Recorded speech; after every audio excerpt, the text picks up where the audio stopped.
আসসালামু আলাইকুম। রোজা রাখলে অনেকের শক্তি কমে যায়। ইফতার বা সেহরিতে একটা কলা খেলে দ্রুত এনার্জি আসে, দুর্বলতা কমে, পেট ভালো থাকে আর গ্যাসের সমস্যা কমে। রমজানে সুস্থ থাকতে চাইলে আজ থেকেই কলা খাওয়া শুরু করুন। রমজানে ইফতারে তরমুজ খেলে শরীর ঠান্ডা থাকে আর পানির ঘাটতি পূরণ হয়। কিন্তু ভাজা পোড়া খাওয়ার সাথে সাথে তরমুজ খেলে গ্যাস, পেট ব্যথা হতে পারে।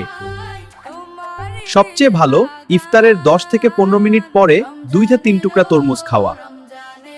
রোজা রাখছো? আপেল তোমার বন্ধু হতে পারে। খেলে শরীরে শক্তি চলে আসে। ভিটামিন আর ফাইবার রোজা রাখতে সাহায্য করে। তে ক্ষুধা কমায়, মুখ শুকনো হতে দেয় না। সেহরি বা ইফতারে খান, সারাদিন শক্তি থাকে। আপেল খেলে মনও থাকে সতেজ। ছোট আপেল, বড় শক্তি। আজই একটি আপেল খান, কষ্ট কমান। রমজান মাসে ইফতারে ভাঙ্গি খাওয়া শরীরকে ঠান্ডা রাখে। এতে পানি বেশি থাকায় ডিহাইড্রেশন কম হয়।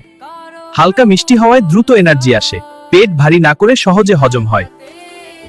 গরমে ক্লান্তি কমাতে ভাঙ্গি দারুণ, তাই ইফতারে ভাঙ্গি খেলেই শরীর ফ্রেশ। রোজার সময় শরীরের পানির চাহিদা মেটাতে কমলা খুবই উপকারী এবং শরীরকে সতেজ রাখে। এতে প্রচুর ভিটামিন সি আছে, যা রোগ প্রতিরোধ ক্ষমতা বাড়াতে সাহায্য করে। প্রাকৃতিক চিনিযুক্ত কমলা হজম ভালো রাখে এবং শক্তি সরবরাহ করে। প্রতিদিন একটি কমলা খেলে মন সতেজ থাকে, শরীর ফিট থাকে এবং রোজা রাখা সহজ হয়। রোজার সময় খিদে ও ক্লান্তি অনেকটা স্বাভাবিক, তাই শরীরকে শক্তি যোগানো দরকার। আমি পেয়ারা, একটি প্রাকৃতিক শক্তির উৎস। আমার শক্তি তোমার শরীরকে রোজার সময় সতেজ রাখে, তাই রোজায় আমাকে খাও, সতেজ থাকো। এতে ভিটামিন ও ফাইবার থাকে, যা হজম ভালো রাখে এবং ক্লান্তি কমায়।